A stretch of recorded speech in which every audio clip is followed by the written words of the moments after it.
ওকে, আজ এর আগে আমরা এখান পর্যন্ত কোশ্চেন করেছিলাম। 60 নম্বর কোশ্চেন হয়েছিল পিপল অ্যান্ড এনভায়রনমেন্টের। এরপর 30শে আগস্ট 2024 প্রথম শিফটের কোশ্চেন 61 নম্বর কোশ্চেন আছে। Which one of the following is known as the heart of sewage treatment? Primary treatment, secondary, tertiary, advance treatment.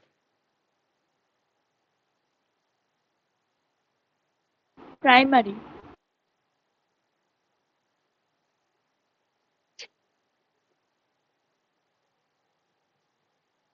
যে সিওয়েজ ট্রিটমেন্ট প্ল্যান্ট হয় বা প্রসেস হয় তারকে আমরা 4টে ভাগে ভাগ করতে পারি, এবং আগের দিনে এইটা রিলেটেড কোশ্চেন ছিল যে স্টেপ কোন কোন স্টেপ গুলো আছে।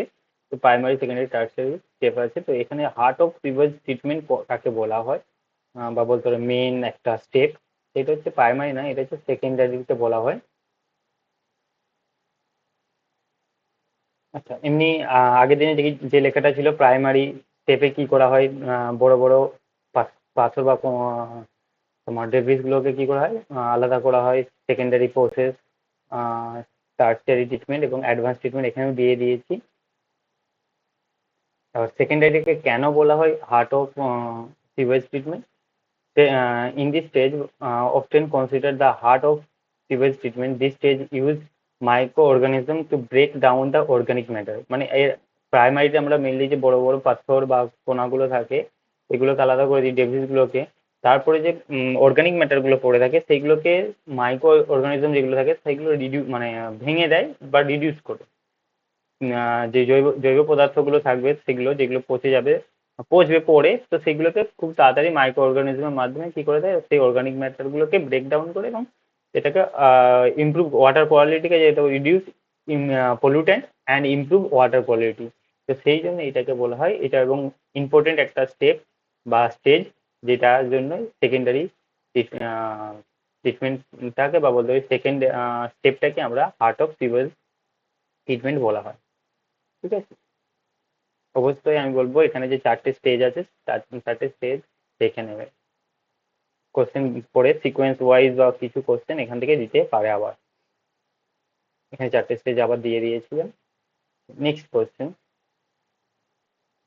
ওডিএস বা ওজোন ডিপ্লেটিং সাবস্ট্যান্স থেকে কোশ্চেন দিয়েছে। Which of the following R true about class 1 এবং ক্লাস 2 ওজোন ডিপ্লেটিং সাবস্ট্যান্সেস? দুটো ক্লাস ভাগ করা হয় ওজোন ডিপ্লেটিং সাবস্ট্যান্সকে, তো তাদের সম্পর্কে বলেছে কোনগুলো সত্য বা ট্রু আছে।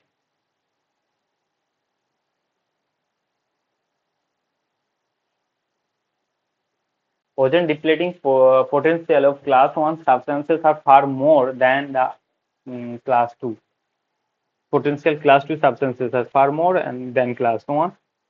Chlorofluorocarbons belong to class 2 ozone depleting substances, এবং HCFC hydrochlorofluorocarbon belong to class 2 ozone depleting substances. Class 1 contain fully halogenated gases. ভালো কোয়েশ্চেন একটা। এটা শর্ট ফর্মে কোনোভাবে কোনো জায়গাতে পরীক্ষাতে ওডিএস ভাবে লেখা থাকতে পারে, তো সেটা মানে হয়ে যাবে ওজোন ডিপ্লেটিং সাবস্ট্যান্সেস।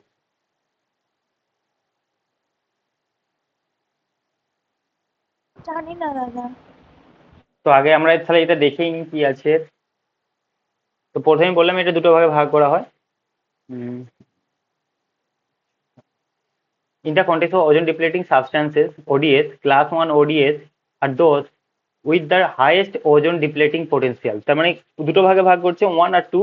1-এ মানে তার পোটেনশিয়াল বেশি, ওজন ডিপ্লেটিং পোটেনশিয়াল, ডিপ্লেশন পোটেনশিয়াল বেশি আছে। যেমন উদাহরণের জন্য কি হবে, ক্লোরোফ্লুরো কার্বন সিএফসি এবং হ্যালোনস এগুলো আছে। আর 2 নম্বরের ক্লাসে কি আছে, generally hydrochlorofluorocarbon HCFC, which are less damaging to the ozone layer than class 1 substances. Class 1 substances have been phased out in the US, uh, with few exceptions, with the production and import the most class 2 substances like HFC were phased out in 2020 মধ্যে বন্ধ করা করা বলা হয়েছে, বা বলতে পারো import করা এগুলো বলেছে। এখানে উদাহরণের জন্য এখানে দেওয়া একই জিনিস দেওয়া আছে, ক্লোরোফ্লোরোকার্বন, হ্যালোন আছে, আর ওই জিনিসটাই লেখা আছে এখানে। ক্লাস টু এতেও আছে এই HCFC, এটা উদাহরণ দিয়েছে, এগুলো রেফ্রিজারেটর এগুলো ইউজ করা হয়। সেখানে একটা ইউজ দেওয়া আছে, class one ODS were widely used before the recognition of their ozone depleting effect। মানে যে 1987-এ কি হয়েছিল, মন্ডেল প্রোটোকল হয়েছিল, এবং তার আগে 1985-এর সময় কি দেখা গিয়েছিল যে আন্টার্কটিকার ওপরে ওজন হোল দেখা যাচ্ছে, ওজন ডিপ্লেশন হচ্ছে, ওজন গ্যাসের বা ওজন যে লেয়ার আছে তার ডিপ্লেশন হচ্ছে। তো তার আগে কি হয়েছে যে ক্লাস ওয়ান ODS গুলো বেশি পরিমাণে ইউজ করা হতো, তার মানে CFC এবং হ্যালোন, ঠিক আছে। তো তার আগে, কিন্তু তারপরে কি হয়েছে, ক্লাস টু ODS আর ইন্ট্রোডিউস অ্যাজ রিপ্লেসমেন্ট, পরে এইটা রিপ্লেসমেন্ট হিসাবে, মানে CFC এর রিপ্লেসমেন্ট হিসাবে ইউজ করা হয় HCFC।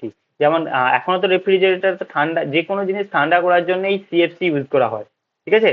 তো এখন বর্তমানে কি করছে, CFC জায়গাতে HCFC ইউজ করা হচ্ছে, মানে এটা রিপ্লেসমেন্ট করা হলো। বোঝা গেল, লাস্টে এই পয়েন্টটা এখানে আছে। এবার তাহলে কি হবে, এখানে দেখো অ্যান্সারটা এখানে দেখতে পেলে, তাও দেখো। তো ozone depleting potential of class one substances are far more than class two, তার মানে এটা ঠিক আছে, হ্যাঁ। প্রথম ক্লাসের পোটেন্সিয়াল বেশি হয়, দ্বিতীয় ক্লাসে কম। এটা উল্টো দিয়েছে, class two substances are far more than class one, এটা ভুল। All chlorofluorocarbons belong to class two ozone depleting সাবস্টান্সেস। যতগুলো কার্বন আছে সবাই কি ক্লাস টু এতে আছে? তাহলে CFC কোথায় গেল? CFC তো ক্লোরোফ্লোরোকার্বন, CFC তো ক্লাস ওয়ানে আছে, তো এটা ভুল, সেই জন্য ভুল হলো, ঠিক আছে। সমস্ত রকমের বলছে CFC গুলো, অর্থাৎ ক্লোরোফ্লোরোকার্বন যেগুলো হবে সেগুলো সব ক্লাস টু এতে আছে, এটা ভুল আছে। HCFC 21 belong to class two ozone depleting substances, হ্যাঁ এটা ঠিক। আর class one content fully halogenated gases, আচ্ছা এটাও ঠিক আছে, ক্লাস ওয়ানে যতজন আছে সব হ্যালোজেন গ্যাস, হ্যালোজেনেটেড গ্যাসেস হয়। এখানে এটাও লিখে দিয়েছি, তোমাদের সুবিধা হবে। আবার আর এটাও পরে পরীক্ষার জন্য আসতে পারে, কোন কোন কোনগুলো হ্যালোজেন গ্যাস হয়। আচ্ছা, halogenated gases are compounded that contain one or more halogen atom, fluorine, chlorine, bromine, iodine and astatine. এগুলো যদি থাকে কোনো একটা বা তার বেশি থাকলে সেগুলো হ্যালোজেন গ্যাস হয়ে যাবে, ঠিক আছে, একটা বা তার বেশি। তার মানে এর উদাহরণ কি কি হবে, ক্লোরোফ্লোরোকার্বন, এই HCFC hydrochlorofluorocarbon, HFC hydrofluorocarbon, halon, sulphur hexafluoride, per fluoride, মানে এগুলো সবই কি হ্যালোজেন গ্যাসেস বা হ্যালোজেনেটেড গ্যাস। বোঝা গেল, এইটা ইম্পর্টেন্ট, অবশ্যই এটা দেখে রাখবে কোনগুলো হ্যালোজেনেটেড গ্যাসেস হয় বা হ্যালোজেন গ্যাস কোনগুলো হয়। আর এটাও দেখবে কোন কি কি থাকে, ফ্লোরিন, ক্লোরিন, ব্রোমিন এইগুলো থাকলে তখন সেটা হ্যালোজেন গ্যাস, এই অ্যাটমগুলো হ্যালোজেনের অ্যাটমগুলো থাকলে সেগুলো হ্যালোজেনেটেড গ্যাস হবে। হ্যালোনের মধ্যে কি আছে? হ্যালোনের মধ্যে তাহলে থাকবে হয়তো তোমার, এর মধ্যে কোনো একটা থাকবে, দেখতে হবে, দেখে নেবে একবার হ্যালোনের মধ্যে কি আছে, ঠিক আছে। CFCর মধ্যে তো ক্লোরিন থাকে কনফার্ম, মানে এটা ক্লোরিন হয়, কারণ CFC যখনই ভাঙে সেটা ক্লোরিনে ভেঙে যায়।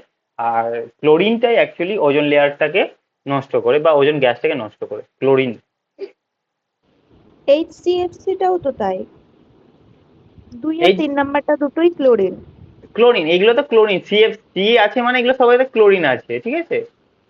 এবার বাকি এইটাতে তো ফ্লুরিন আছে মনে হচ্ছে, তোমার সালফার হেক্সাফ্লুরাইড মানে ফ্লুরিন আছে হবে, ঠিক আছে। আর এগুলো সব ক্লোরিন, এগুলো সবগুলো ওজোন লেয়ারকে CFC নষ্ট করে না, CFC প্রথম ভেঙে যাবে ক্লোরিনে, ক্লোরিনটা যেয়ে তারপরে নষ্ট করে। তোমরা যদি একবার নেটে সার্চ করে দেখবে দেখবে ক্লোরিন, ক্লোরিনের অ্যাকচুয়ালি পোটেনশিয়াল সবচেয়ে বেশি ওজোন লেয়ারকে নষ্ট করার জন্য, আর CFC ভেঙে যেয়ে ক্লোরিনেই পরিণত হয়। এগুলো সবগুলো ভেঙে ক্লোরিন হবে, তারপরে সে ওজোন লেয়ারকে নষ্ট করে। এটা হ্যালোনটা দেখে নেবে, হ্যালোনের মধ্যে কি আছে।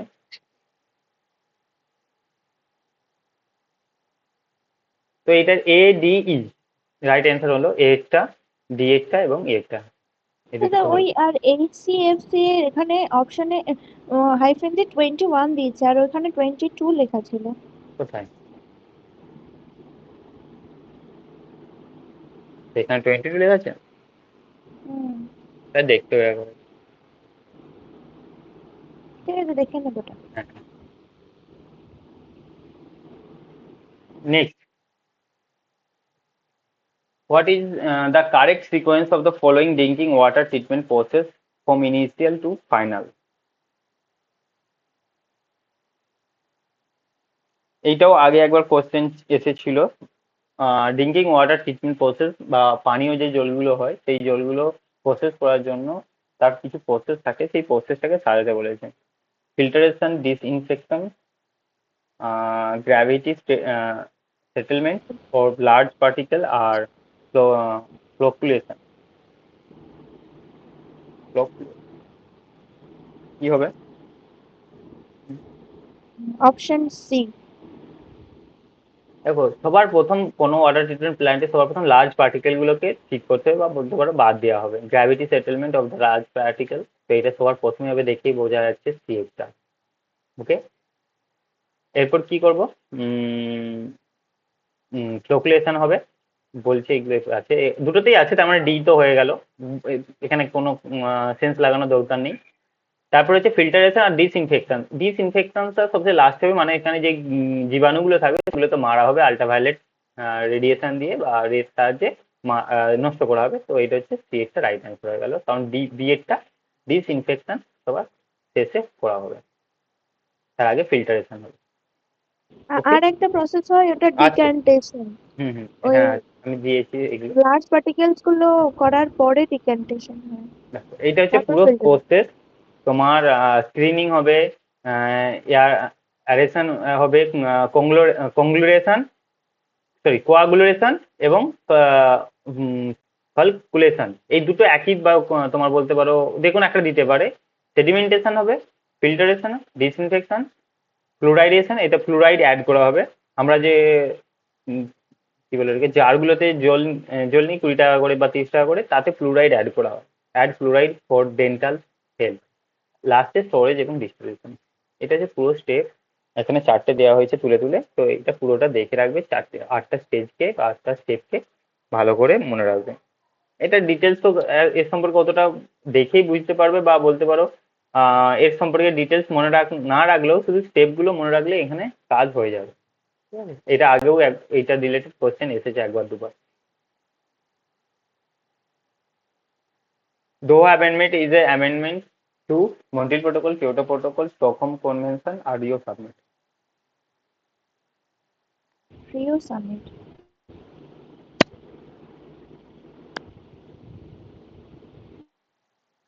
ইউএসএ পিডিএফ থেকে এগুলো তো ওখানেও সব কিছু ডিটেলসে লেখা আছে। তো দোহা অ্যামেন্ডমেন্ট, রিও সামিট নয়, এটা হচ্ছে কিয়োটো প্রোটোকল। 1997-এ। Kyoto protocol. কিয়োটো প্রোটোকলের জন্যই দোহা সামিট। আর যে আমরা কিয়োটো প্রোটোকলে দেখি কিয়োটো যে প্রটোকল 1987 নয় তো 97-ই 1997 না? বললাম, 97 তো বললাম নাকি, 87 বললাম। ও কিয়োটো তাহলে প্রোটোকল শুনতে 1997, তো তারপরে এটা দোহা অ্যামেন্ডমেন্টটা হয়েছিল 2000 তোমার 13 থেকে, আর এরকম একটা এর পিরিয়ড আছে। তো কিয়োটো প্রোটোকল যে কার্বন, আমরা গ্রিন হাউস গ্যাসগুলো পড়ি না, তো দোহা অ্যামেন্ডমেন্টে যে সেখানে আর একটা নতুন কার্বন গ্রিন হাউস গ্যাসকে অ্যাড করা হয়েছিল। কিয়োটো প্রোটোকলে আমরা যে গ্রিন হাউস গ্যাসগুলোর নাম পড়ি, যে ছটা গ্রিন হাউস গ্যাসের কথা বলা হয়েছিল কিয়োটো প্রোটোকলে, তো সেখানে আর একটা যে অ্যাড করা হয়েছিল সেটা দোহা অ্যামেন্ডমেন্টেই অ্যাড করা হয়েছিল। তো এইটা হচ্ছে কিয়োটো প্রোটোকলেরই এক্সটেনশন বলতে পারো, বা এইটাই পড়ে যে যখন আবার কিয়োটো প্রোটোকলের জন্য মানে ওর রিলেটেড কোনো বৈঠক হচ্ছে বা একটা মিটিং করা হচ্ছে, সেটা দোহা অ্যামেন্ডমেন্টে দোহাতে হয়েছিল।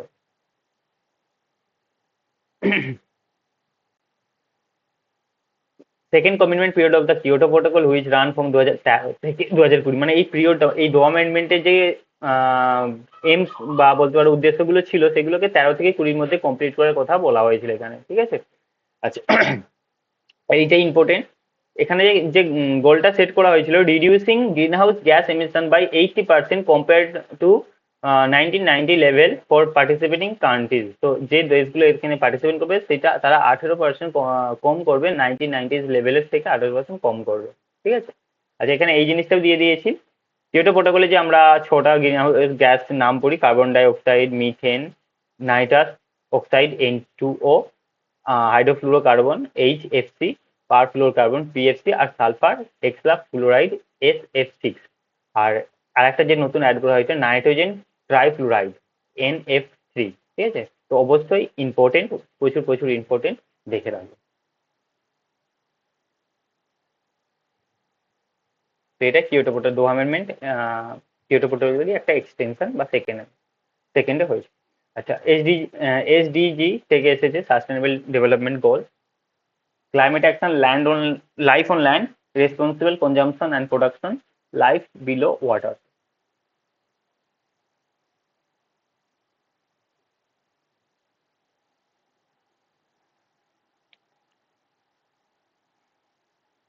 যদি গোলস গুলো না মনে রাখো যে 13, 14, 15 এরকম, অবশ্যই আমি বলবো যে এর যে সিকোয়েন্স গুলো হয় এদের নামগুলো একটু, সেগুলো একটু মনে রাখার চেষ্টা করবে, কারণ তিন চারটে মিলে এক একটা প্যারামিটার বলতে পারো, বা এক একটা জিনিস তৈরি হয়। যেমন climate action, land of life on land, life below water, এগুলো দেখবে একসঙ্গে আছে।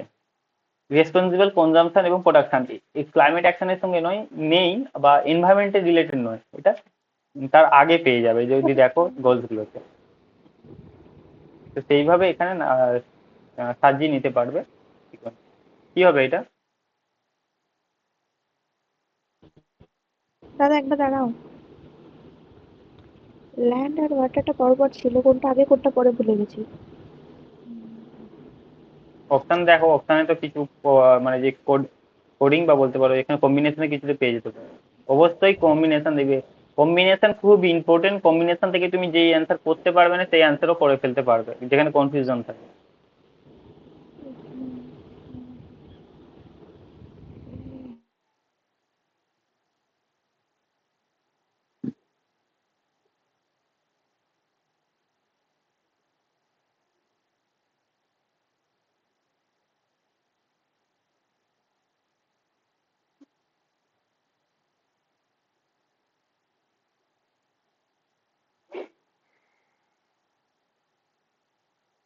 দাদা অপশন ডি।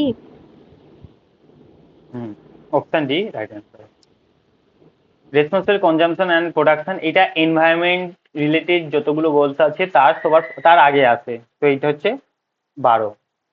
ক্লাইমেট অ্যাকশন সবার, এই যে life on land, life below water, এগুলো সব ক্লাইমেটের রিলেটেড বা এনভায়রনমেন্ট রিলেটেড। তার আগে সবার প্রথম ক্লাইমেট অ্যাকশন আছে, দেখাচ্ছি, এটা নিয়ে এসেছি ফটোটা। তো ক্লাইমেট অ্যাকশন হয়ে যাবে 13, 12 হয়ে গেল, 13 হলো। Life below water 14, life on land 15। তো দুজনের মধ্যে সবচেয়ে জলের নিচে প্রথমে দেখা হয়, তারপরে জলের ওপরে। তো এটা ডি এরটা রাইট অ্যান্সার। দেখো আমি যেটা বলছিলাম যে এগুলো তুমি তিন চারটে গোলস মিলে দাদা না। একবার ওই আগেরটা দেখাও। হুম, ঠিক আছে।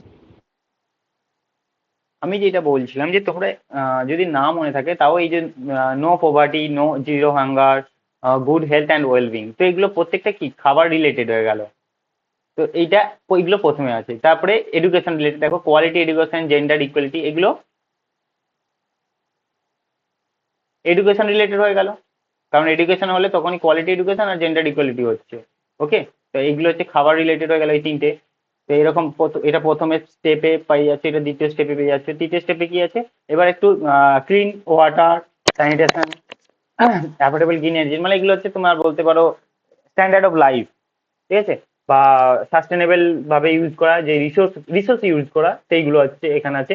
Decent work, industry, reduce inequalities, তারপরে সাস্টেনেবল সিটিজ এবং কমিউনিটিজ, রেসপন্সিবল কনজাম্পশন, এগুলো প্রত্যেকটা দেখো রিসোর্স রিলেটেড, এগুলো এখানে মাঝখানে আছে। এরপরে এখানে দেখো, তো এখানে তিনটে হচ্ছে এনভায়রনমেন্ট রিলেটেড, এই তিনটে এনভায়রনমেন্ট রিলেটেড। আমি সেটাই বলছিলাম যে এই তিনটেই এনভায়রনমেন্ট রিলেটেড। সবার প্রথম ক্লাইমেট আছে, তারপরে লাইফ বিলো ওয়াটার, তারপরে লাইফ অন ল্যান্ড। তো এইভাবে মনে রাখবে, যদি না নাম্বার মনে থাকে, অনেকবার পড়লে তখন নাম্বার মনে চলে আসবে। আর লাস্টের দুটো হচ্ছে তো তোমার এটা বলতে পারো বারবার মুখস্থ করে আর বারবার ভুলে যাই, কিন্তু পার্টনারশিপ। অপশন দেখলে ঠিক হয় তখন। কি বলে? এটা বারবার মুখস্থ করে বারবার ভুলে যায়, কিন্তু অপশন দেখলে ঠিক হয়। অপশান দেখলে ঠিক হয়ে যায়, কারণ অপশান ওই জন্য তো বললাম, অপশানও একটা ইম্পর্টেন্ট এখানে কাজ করে তোমার, হয়ে যাবে। কিন্তু তোমাকে ডাইরেক্ট যদি আমি কোনোদিন জিজ্ঞাসা, মানে ডাইরেক্ট শুধু জিজ্ঞেস করবো ডিসেন্ট ওয়ার্ক এবং ইকোনমিক অ্যান্ড ইকোনমিক গ্রোথ, তুমি বলতে পার, মানে ডাউট হবে যে 8 নম্বরে না 9 নম্বরে না 7 নম্বরে, চাপ আছে বলা, ঠিক আছে, কিন্তু অপশান থেকে আমাদের হয়ে যাবে। আর তোমরা এখানে এই অপশানটা দেখলে, যদি আমি যেটা বলছিলাম দেখো, এই দুটো হচ্ছে এনভায়রনমেন্ট, এটাও এনভায়রনমেন্ট, তো এটা হচ্ছে রেসপন্সিবল কনজাম্পশন অ্যান্ড প্রোডাকশন। আর এনভায়রনমেন্ট শেষ হয়ে গেলে কি হয়ে যাবে তোমার, এই যে লাস্ট দুটো আছে, এই দুটো কি, এই দুটো হচ্ছে গ্লোবাল পার্টনারশিপ আছে, পিস এবং জাস্টিস, মানে গ্লোবাল রিলেটেড আছে এনভায়রনমেন্টে পড়ে, তো এইগুলো তো শেষে, তার মানে এটা আগেই হবে, তার মানে 12। তো দেখো সি এরটা যদি 12 করে নিতে তাহলে একটাতেই অ্যান্সার পেয়ে যাচ্ছে, আর দরকার ছিল না, মানে কিছু দেখারই এই দরকার হয় সাত না। আট নয় এই তিনটে টার্সিয়ারি লেভেলে।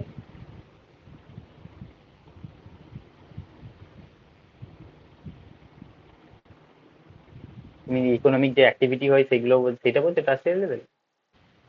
হ্যাঁ, কারণ অ্যাফোর্ডেবল এনার্জি ওটা তো টার্সিয়ারি লেভেলের না।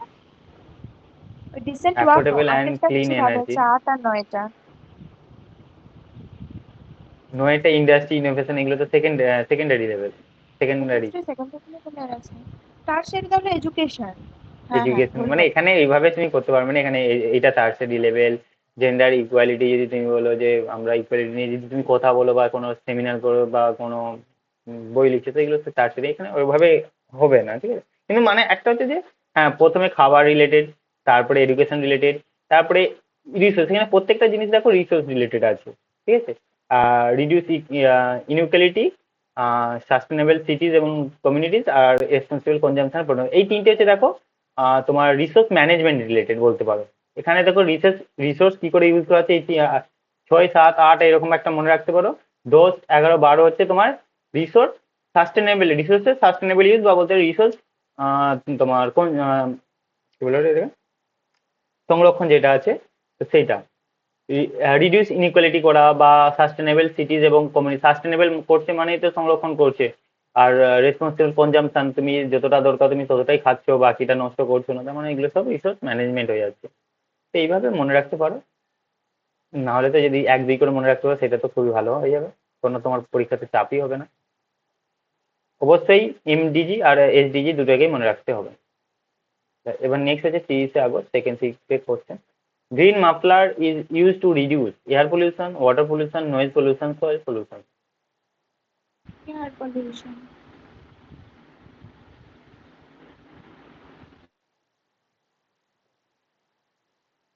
জানি মহুয়া না, এটা কি হবে? মাফলার তো বলা হবে। মহুয়া কি এয়ার হবে? Pollution. Air pollution. Air. Green দেখে তোমরা এয়ারে, এয়ারে চলে যাও, এটা নয়েজ পলিউশন। না, আমি নয়েজ, মাফলার দেখতে গেলাম। নয়েজ পলিউশনের যখন পড়ানো হয় তখন একবার বলা হয় যে রাস্তার দুধারে কি করে গাছ লাগানোর কথা বলা হয়, যেটা কি করে তোমার এই যে নয়েজটা আছে সেটাকে বেশি দূরে যেতে দেয় না, আর এই নয়েজটাকে আটকে রেখে দেয়, তো এটা কি হয়, সেই জন্য এটাকে গ্রিন মাফলার বলা, ঠিক আছে। এটা নয়েজ পলিউশন রিলেটেড। হ্যাঁ হ্যাঁ।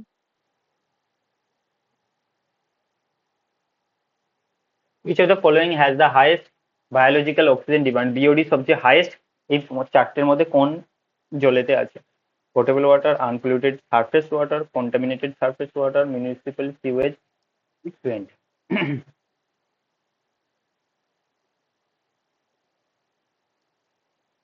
Option D. এটা দেখেই এটা কোনো আগে থেকে অনেক পড়তে হবে সেরকম কিছু না, দেখো portable water, unpolluted water, surface water, contaminated surface, এগুলোতে বিওডি পরিমাণ কম থাকে, মানে ডিমান্ডটা যে বিওডি ডিমান্ডটা কম থাকে। আর মিউনিসিপ্যাল সিভারেজ যেটা হয় তাতে কি হয়, অনেক বেশি পরিমাণ নিউট্রিয়েন্ট হয়ে যায়, বা বলতে পারো জৈব পদার্থ হয়ে যায়, যার জন্য কি হয়ে যাবে, যেখানে সেই যে জলটা জমা হবে সেখানে বিওডি পরিমাণ বেশি হয়ে যাবে, অক্সিজেনের ডিমান্ডটা বেশি হবে, তো এইটার অ্যান্সার ডি এরটা রাইট অ্যান্সার হবে, ঠিক বলেছো, D এরটা right answer.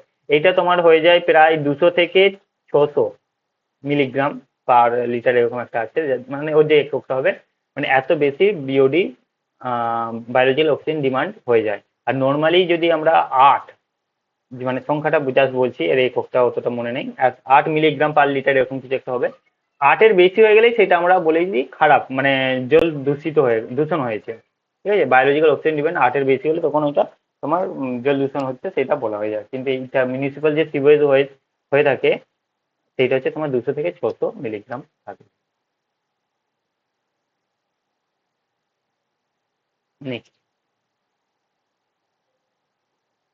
Which of the following countries were asked to reduce their greenhouse emission by 5% below the level of 1990s by 2012 in Kyoto protocol? 2012-তে কিয়োটো প্রোটোকলে বলা হয়েছিল 1990 এর যে লেভেল আছে তার থেকে 5% কম করবে। কোন কোন দেশ আছে? এতে অনেকগুলো দেশ ছিল, এর মধ্যে কোন কোন দেশগুলো এটা সাইন করেছিল বলতে পারবো, আর রিডিউস করার কথা বলা হয়েছে? United States, India, Russia, Canada, China.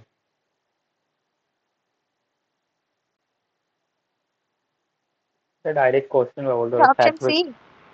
Fact base fact base question. না, অপশন সি না, ইন্ডিয়া নেই এখানে। ইউনাইটেড স্টেট, রাশিয়া আর কানাডা হবে, ঠিক আছে? ইউনাইটেড স্টেট, রাশিয়া আর কানাডা, এর সঙ্গে ইউরোপিয়ান ইউনিয়নও আছে, ঠিক আছে?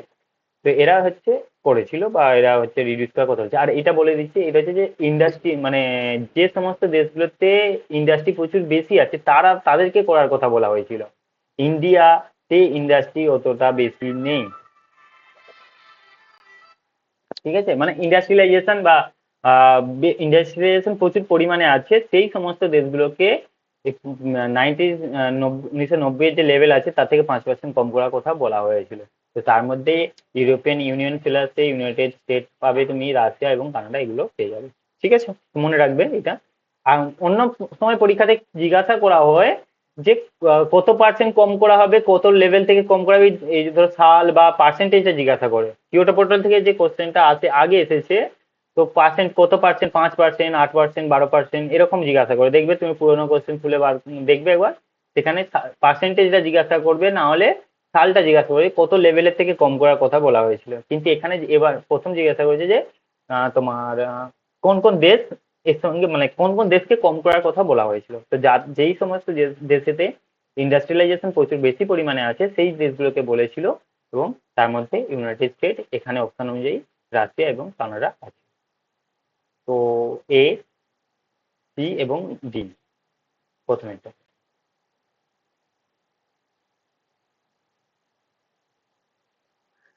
Risk manage assessment for environmental contaminant, correct sequence. Risk assessment এটা আগে কোশ্চেন ছিল, আমি তো কারণ মনে পড়ে যায় মানে দেখে, হ্যাঁ এইটা এরকম কোশ্চেন সলভ হয়েছে আগে, তো এইটাও আগে কোশ্চেন এসেছিল। রিস্ক অ্যাসেসমেন্ট করার যে স্টেপ গুলো হবে সেই স্টেপ গুলো কি কি?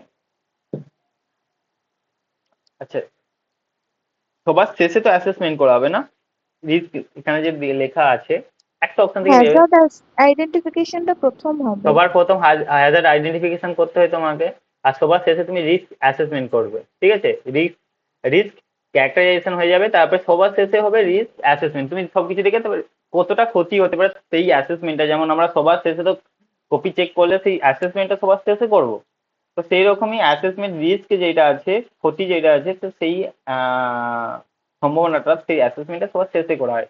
তো দেখো সি সবার শেষে আসবে, বুঝলে? তো এখান থেকে শুধু এইটা থেকে আমি সি থেকেই হ্যাঁ। পড়ে ফেলতে হয়, এটা মনে রাখবো অবশ্যই, সি রিস্ক অ্যাসেসমেন্ট সবার শেষে। এখানে দিয়েছি। সবার প্রথম হ্যাজার্ড আইডেন্টিফিকেশন হয়ে থাকে 4টে স্টেপ হিসাবে যদি দেখা হয়, hazard identification, dose response assessment, exposure assessment, আর সবার শেষে রিস্ক ক্যারেক্টারাইজেশন। এখানে দেয়া নেই রিস্ক ক্যারেক্টারাইজেশন এবং এরপরে রিস্ক অ্যাসেসমেন্ট। ওকে, দেখো হ্যাঁ। রিস্ক অ্যাসেসমেন্টের আগে রিস্ক ক্যারেক্টারাইজেশন আছে, তার আগে বি আছে ডাজ রেসপন্স অ্যাসেসমেন্ট, তার আগে এক্সপোজার থাকবে, তার আগে হচ্ছে হ্যাজার্ড আইডেন্টিফিকেশন। ওকে, অবশ্যই। আর দরকার হলে তোমরা এই স্টেপটাকে এইভাবে লিখে নিতে পারো, অসুবিধা হলে এখান থেকে প্রবলেম বুঝতে অসুবিধা হলে বা কিছু হলে এখানে এটাকে জাস্ট এরকম করে হ্যাজার্ড আইডেন্টিফিকেশন প্রথম বা 1 নম্বর স্টেপ, 2 নম্বর স্টেপ তোমার এক্সপোজার অ্যাসেসমেন্ট লিখে নিতে পারো, ঠিক আছে? কোনো জায়গাতে যে যেমন ধরো কোনো জায়গায় ড্যাম বানানো হবে, তো ড্যাম বানানোর বা কোনো ল্যান্ডস্লাইড হলো, তো সেই ল্যান্ডস্লাইডের এরিয়াগুলো সেইগুলোতে এইভাবে করা হয় এনভায়রনমেন্টাল অ্যাসেসমেন্ট যেগুলো হয়ে থাকে। Which of the following are considered as air pollutant? Mist, soot, fog, smoke, আর fly ash. এয়ার পলিউটেন্ট কোনগুলো হবে?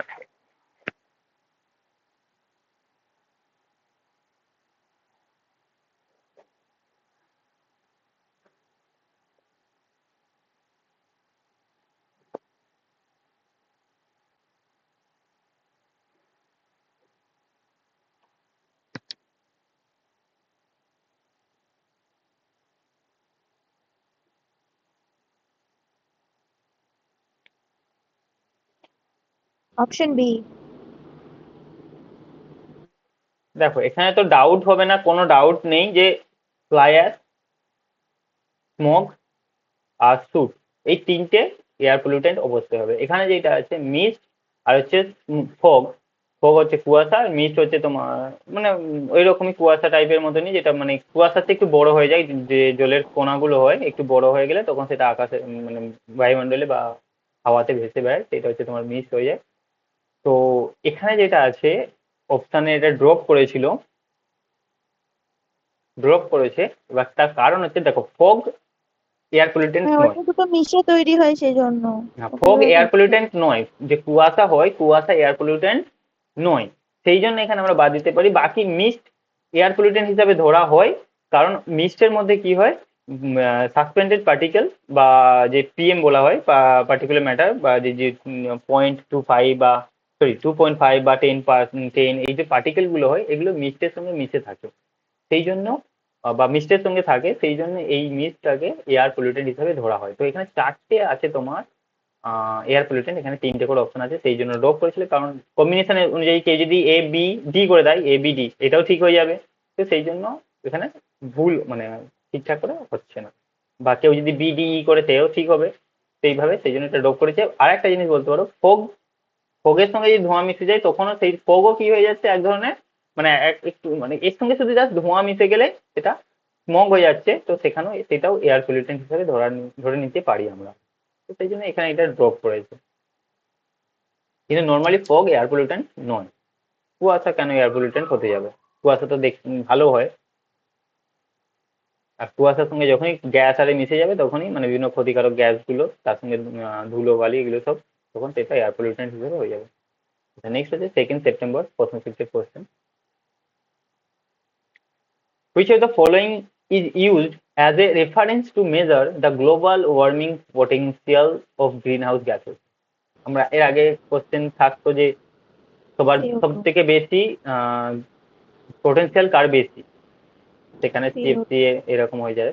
এখানে হচ্ছে কাকে রেফারেন্স হিসাবে ধরা হয়, মাপকাঠির যে আমরা বলি না কার পোটেনশিয়াল বেশি, তো মাপকাঠিটা কার থেকে নেওয়া হয় সেটা হচ্ছে CO2, কার্বন ডাই অক্সাইডের কে ধরে বা তাকে রেখে মাপা হয় যে বাকিগুলোর পোটেনশিয়াল কেমন।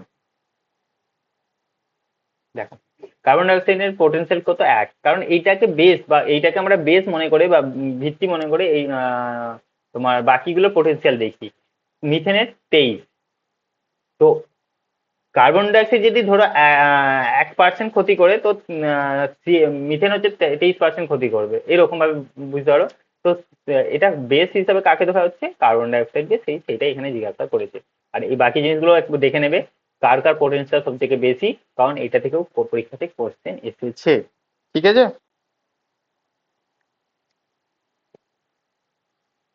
ঠিক আছে। Sustainable Development Goal 7 is related to gender equality, climate action, affordable and clean energy, quality education. Affordable and clean energy. Affordable এবং ক্লিন এনার্জি। ক্লাইমেট অ্যাকশন তো হবে না, কারণ এটা একটু আগেই করলে 13,000 চলে গিয়েছিল। কোয়ালিটি এডুকেশন এক ওরা দুই তিন প্রথম থেকে চার পাঁচ 4-এই ছিল পাঁচ বোধহয়। কোয়ালিটি এডুকেশন 5-এ আছে। Gender equality, no poverty, zero hunger, health 4-এ আছে, জেন্ডার ইকুয়ালিটি।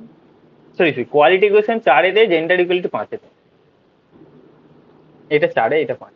এটা প্রথম এডুকেশন আছে, এটা কোয়ালিটি এডুকেশন হয়ে যাবে, মানে সেটাকে কোয়ালিটি বলছে ওই জন্য আমার একটু কনফিউশন হয়ে গেছিল 5-এ। ক্লাইমেট অ্যাকশন কততে ছিল, 13-তে। আর এটাও 7-এ। Quality education 4, gender equality 5। সাত ছিল অ্যাফোর্ডেবল এবং ক্লিন এনার্জি।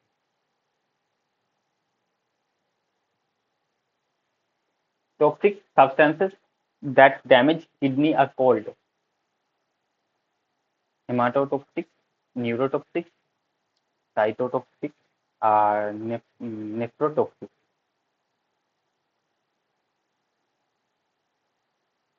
নেফ্রো। নেফ্রো, তো আমার মনে হচ্ছে ওই নেফ্রো হবে। Nephrotoxic, nephrotoxic. ঠিক আছে। নিউরোটক্সিক হবে না, কারণ নিউরন মানে যে নার্ভাস সিস্টেম রিলেটেড, সেটা হলো নিউরোটক্সিক। বাকি একবার দেখে নিতে পারো। হেমাটোটক্সিক মানে কি বলা হয়, মানে কোন জিনিসগুলোকে অ্যাটাক করে, সাইটোটক্সিক কোনগুলোকে অ্যাটাক করে, দেখে নেবে। হ্যাঁ, নেফ্রোটক্সিক হচ্ছে কিডনি। আরে এটা কেন আরেক আগের দিনে দেখবে কোশ্চেনে কিডনি রিলেটেড যে তোমার একটা কি কোশ্চেন ছিল, হ্যাঁ লেড ড্যামেজ করে সেখানে দেখবে কিডনিটাকে কিডনি না বলে কি মানে ওই কিডনি লিভার এই সমস্তগুলোকে একটা এন দিয়েই কিছু একটা ছিল, ভুলে গেছি নামটা, তাহলে দেখতে পাবা। তো এন দিয়েই কিছু একটা ছিল, ঠিক আছে। তো সেখান থেকেও যদি সেইটা মনে থাকতো এখানে সেইভাবেই সবাই করতে পারতো। আগের দিনে কোশ্চেনে ছিল একটা কিডনি লিভার। নেফ্রন থেকে নেফ্রোটক্সিক মনে হয়। হ্যাঁ, নেফ্রন কিডনির সঙ্গে রিলেটেড না? নেপটন হুম।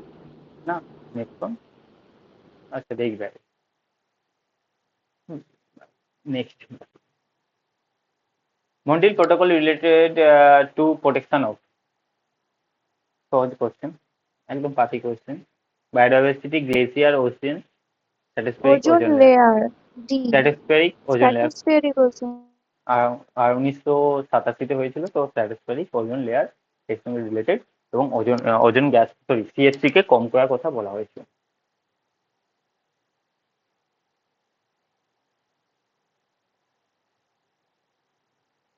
Which of the following are example of organic pollutant in water? Salt, pesticide, dioxin, base R pigment. Base বলতে যেটা আমরা অ্যাসিড আর বেস বলি না, বেসিক যেটাকে বলা হয় অ্যাসিড এবং বেসিক, অ্যাসিড আর হচ্ছে ক্ষার।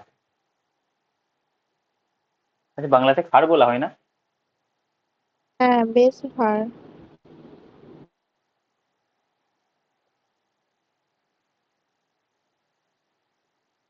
এটা ভালো করে জানতাম, সেটা সব অপশনে দিয়ে দিয়েছে ডাইরেকশন।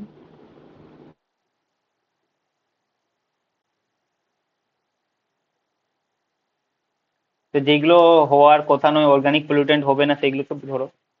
সল্ট কি অর্গানিক? পেস্টিসাইড তো অর্গানিক নয়, বিটা বাদ যাবে, মানে অপশন সি।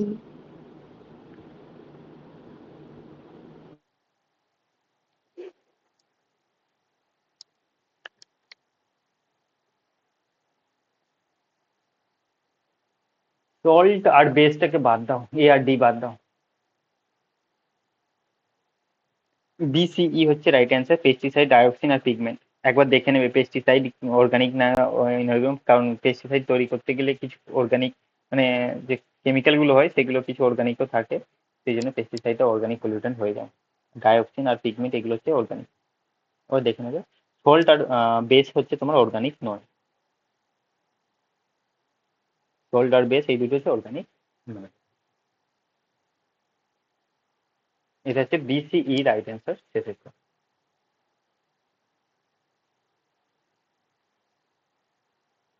সেকেন্ড শিফটের question, correct chronological order of earliest to latest of different acts according to their year of enactment in India. তো দেখে নাও, environmental protection act, air act আছে মানে prevention of control air pollution act, water prevention and control of pollution বা water pollution act. সবার শেষে কি এসেছে মানে এগুলো দেখতে হবে, কোন ইয়ার গুলো মনে রাখতে হবে। এনভায়রনমেন্ট প্রোটেকশন অ্যাক্ট প্রথম এসছে। ওয়াটার, তাহলে ওয়াটার পলিউশন অ্যাক্ট কবে এসেছে? ওয়াটারটা 1980 তে এসছে। 1980-তে? এয়ারটা আর তাহলে এয়ারটা এনভায়রনমেন্টাল প্রোটেকশন অ্যাক্ট কবে এসেছে? 1986 এ ভুল বললাম আমি। 80 তে এসছে মানে ওয়াটারটা আগে হবে। এনভায়রনমেন্টাল প্রোটেকশন অ্যাক্ট 1986 এ এসছে, আর ওয়াটারটা 1980 তে এসছে। এয়ারটা মনে নেই, আগেই আসবে হয়তো। আচ্ছা এখানে এইটা যেটা এয়ার আছে, water. Water and prevention control pollution act, এটা 1974-তে এসেছে, ঠিক আছে। আর 1980 তে লেবার নিয়ে কিছু এসেছিল, সব আর ঘেটে দিয়েছি। এয়ার এয়ারটা যেটা আছে, এয়ার একটা এসেছে 1981, আর এটা হচ্ছে 1986। তো ডি এর রাইট অ্যান্সার। এই অ্যাক্টগুলো একটু দেখে নেবে, ওয়াটার, এবার একটা শুধুমাত্র এই 1974 যে ওয়াটার অ্যাক্ট আছে শুধু এমন নয়, আরো ওয়াটার অ্যাক্ট আছে, তো সেগুলো একবার দেখে নেবে। এয়ার পলিউশন অ্যাক্ট বা যে সেন্ট্রাল এয়ার পলিউশন বোর্ড আছে সেগুলো কবে হয়েছিল, এনভায়রনমেন্টাল প্রোটেকশন অ্যাক্ট, এছাড়াও আম, তোমার হাতি সংরক্ষণ যে অ্যাক্ট হয়েছিল, মানে অর্থাৎ elephant protection act, tiger protection act, এইগুলো একবার আচ্ছা। দেখে নেবে, ঠিক আছে? এগুলো দেখে রাখবে।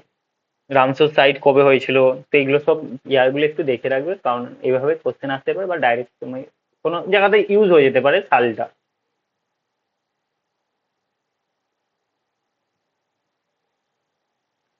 Benefit of the biodiesel over petrodiesel আর বায়োডিজেলের থেকে মানে পেট্রোল ডিজেল বা পেট্রোল ডিজেল থেকে বায়োডিজেলের কি বেনিফিট আছে? Biodiesel contains virtually no sulfur. Biodiesel emits substantially low carbon monoxide. Biodiesel is better lubricant than petrol diesel. Lubricant বলতে আহ, ঘর্ষণ বলতে পারো, যে হবে।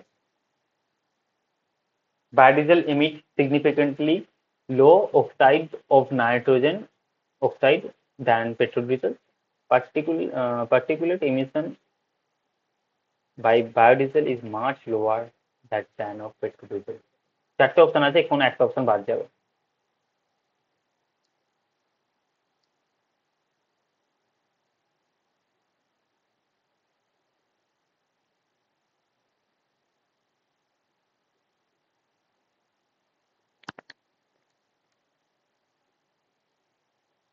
দাদা option B. C C D ই।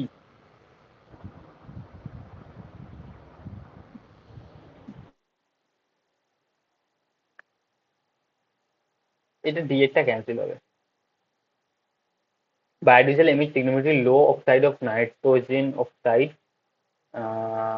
দেন পেট্রোল ডিজেল, এটা উল্টো হবে। বায়োডিজেলে বেশি পরিমাণে অক্সাইড অফ নাইট্রোজেন এমিশন হয় বা নির্গত হয় পেট্রোল ডিজেলের থেকে। তো এটা হচ্ছে উল্টো বলেছে, বাকিগুলো সব ঠিক আছে। এখানে সালফার থাকে না, কার্বন অক্সাইড কম, পেট্রোল ডিজেল থেকে বায়োডিজেলে কার্বন মনোক্সাইড কম নির্গত হয়, এটা লুব্রিকেন্ট হয়। দেন পেট্রোল ডিজেলের থেকে বেশি লুব্রিকেন্ট, মানে এর ঘর্ষণ বা বলতে পারো সেইটা বেশি হবে, ঠিক আছে? সেই জন্য ভালো হয় বায়োডিজেল। আর particularly emission of biodiesel much lower than তার হচ্ছে পেট্রোল ডিজেল। পার্টিকুলার ইমিশন অর্থাৎ যে পার্টিকুলার ম্যাটার যেগুলো হয়, ছোট ছোট সূক্ষ্ম সূক্ষ্ম যে এগুলো ম্যাটারগুলো হবে, কণাগুলো হবে, সেগুলো কম হবে। তো এটা হচ্ছে তোমার কোনটা হলো, বিটা বাদ দাও, এসিই, এবিসিই, এটা আইডিয়া।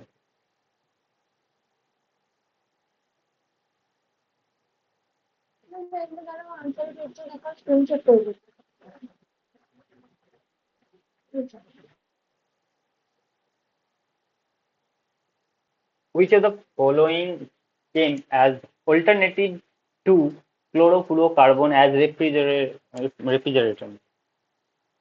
রেফ্রিজারেটেন্ট, ধরো রেফ্রিজারেটরের জন্য সিএফসির পরিবর্তে কি নিয়ে এসেছিল আগে, একটু আগে যখন আমরা ওখানে সেই কি ছিল, ওজন ডিপ্লেটিং সাবস্টেন্স পড়ছিলাম, সেখানে লেখা ছিল।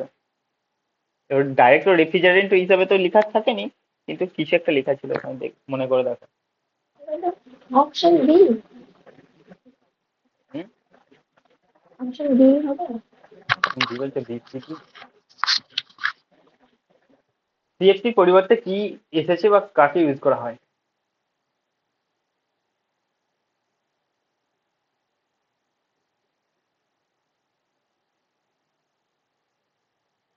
এ আর সি, হাইড্রোফ্লুরোকার্বন আর হাইড্রোক্লোরোফ্লোরোকার্বন।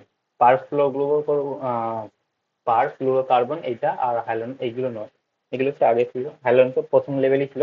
ওখান থেকে বেশি ছিল না যে দ্বিতীয় যে ক্লাসে বা ক্লাস টু এতে ছিল হাইড্রোক্লোরোফ্লোরোকার্বন, তো সিএফসি পরিবর্তে এটাকে নিয়ে আসা হয়েছে অল্টারনেটিভ হিসাবে। ওখানে লেখা ছিল অল্টারনেটিভ হিসাবে সিএফসি পরিবর্তে হাইড্রোক্লোরোফ্লোরোকার্বনকে নিয়ে আসা হয়েছে বা আবিষ্কার করা হয়েছে। তো এ আর সি হচ্ছে রাইট অ্যান্সার। মনে রাখবে, ইম্পর্টেন্ট, হ্যাঁ, যে রেফ্রিজারেটরে আমরা ক্লোরোফ্লোরোকার্বনের এর পরিবর্তে। একটুখানি ক্লু ভাবার কথা ছিল যে রেফ্রিজারেটরে বরফ থাকে জলের সঙ্গে কানেক্টেড, তাহলে ওই হাইড্রো গুলোই বলবো। আচ্ছা, which of the following is true about over fertile lake? Over fertile lake কোনগুলো ঠিক হবে? Nitrate level decreases, depletion in algal বা algae production productivity, ozone level increases, quality of species produced is impaired.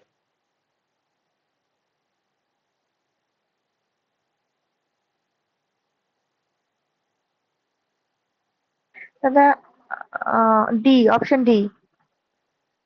Over fertile lake, fertile শব্দটা আমরা সবসময় ভালো হিসাবে দিই, যে কোনো জমি ফার্টাইল, কোনো ল্যান্ড বা কোনো জমি যদি ফার্টাইল হয় তার মানে ভালো ফসল হবে। ওভার ফার্টাইল লেক বলতে এমন নয় যে জলেতে প্রচুর বেশি পরিমাণে মাছ হবে, এরকম এটা নয়।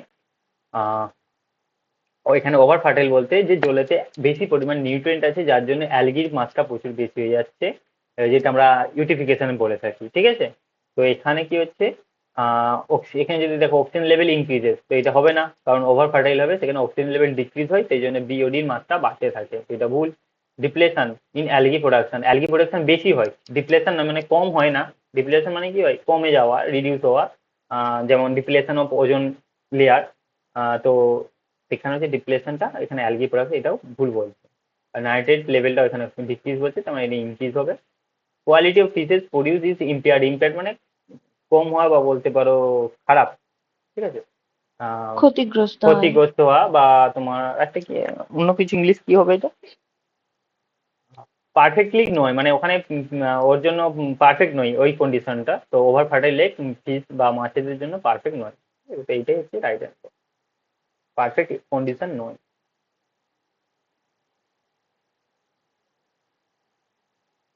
আজকে last question, temporary hardness in water is also non sulphate hardness, nitrate, chloride আর কার্বনেট হার্ডনেস। বি মনে হচ্ছে। নাইট্রেট নয়, নাইট্রেট হার্ডনেস, ক্লোরাইড না কার্বনেট, ক্লোরাইড, ক্লোরাইড তাহলে না, সি হবে। ক্লোরাইড হার্ডনেস, ঠিক আছে? হুম। ক্লোরাইড হার্ডনেস, টেম্পোরারি হার্ডনেস, আচ্ছা ক্লোরাইড নয়, সরি, কার্বনেট হার্ডনেস, ম্যাগনেস। আগের দিনে, আচ্ছা আগের দিনে যে হার্ডনেস হিসাবে ছিল ক্লোরাইড নয়, আমি সেই জন্য ক্লোরাইড নয় কার্বনেট কিছু একটা হবে ওই জন্য। আগের দিনে একটা আগের দিন বা তার আগের দিনে হার্ডনেস রিলেটেড একটা কোশ্চেন ছিল, হার্ডনেস কিসের জন্য হয়, ম্যাগনেসিয়াম আয়ন, আর একটা কি ছিল, কার্বন, ক্যালসিয়াম ছিল, ক্যালসিয়াম, হ্যাঁ। ক্যালসিয়াম আর হচ্ছে ম্যাগনেসিয়াম আয়ন, এই জন্য জলের হার্ডনেস বাড়ে, ঠিক আছে? এটা মনে রাখবে, ক্যালসিয়াম আর হচ্ছে তোমার ম্যাগনেসিয়াম আয়ন, তার জন্য জলের তো এটাও হার্ডনেস। তো ক্যালসিয়াম কার্বনেট, কার্বনেট তো ক্যালসিয়ামের সঙ্গে কানেক্টেড। ওই জন্যই তো হচ্ছে, এখানে আমি তো ভুল করে ক্লোরাইডটা বলে দিয়েছিলাম। তো কার্বনেট হার্ডনেস এটা হচ্ছে টেম্পোরারি। আর ওইটা মনে রাখবে যে কি কির জন্য, মানে যে দুটো আছে ক্যালসিয়াম আর হচ্ছে ম্যাগনেসিয়াম আয়ন, এর জন্য জলের হার্ডনেস হয়, ঠিক আছে? যে জলের হার্ডনেস এই দুটোর জন্য থাকে, যেটা আগের দিনে কোশ্চেন একটা একটা কোশ্চেনে ছিল। তো কোন ওয়াটার ভালো, সফট ওয়াটার না হার্ড ওয়াটার? সফট ওয়াটার ভালো তো। সব তো ওটা হার্ড ওয়াটার ভালো না। আচ্ছা। আর যদি কোথাও হার্ড ওয়াটার হয়, সফট ওয়াটার করার জন্য ইউজ কি করা হয়? এটা আমি দেখতে পাবো, আপনি জানি না ওটা। আচ্ছা, ঠিক আছে। হার্ড ওয়াটারে তোমার, হার্ড ওয়াটারে যেগুলো হয় তোমার হেভি ওয়াটার বলতে পারো, এগুলোতে বেশি পরিমাণে মিনারেলস গুলো অ্যাড হয়ে যায়, যেটা খারাপ হয়। টিডিএস, আমার টিডিএস একটা মেশিন, মেশিন নয় মানে থার্মোমিটারের মতন দেখতে, তো তাতে মাধ্যমে হার্ডনেসটা মাপা হয়, ওয়াটারের হার্ডনেসটা বা কি কি যে পার্টিকেল গুলো মিশে আছে, হার্ডনেসটা দেখা হয় বলতে পারো ওরকম। টিডিএস একটা ইনস্ট্রুমেন্ট আছে তার মধ্যে। হুম। ওকে, ঠিক আছে, আজ এখান পর্যন্ত। নেক্সট আর একটা ঠিক ক্লাসে আছে, থ্যাংক ইউ দাদা। আর 20টা কোশ্চেন আছে, হয়ে যাবে পিউপিল অ্যান্ড, ঠিক আছে, লেফট হয়ে ঠিক যাবে। আছে। আবার কবে পড়াবে দাদা?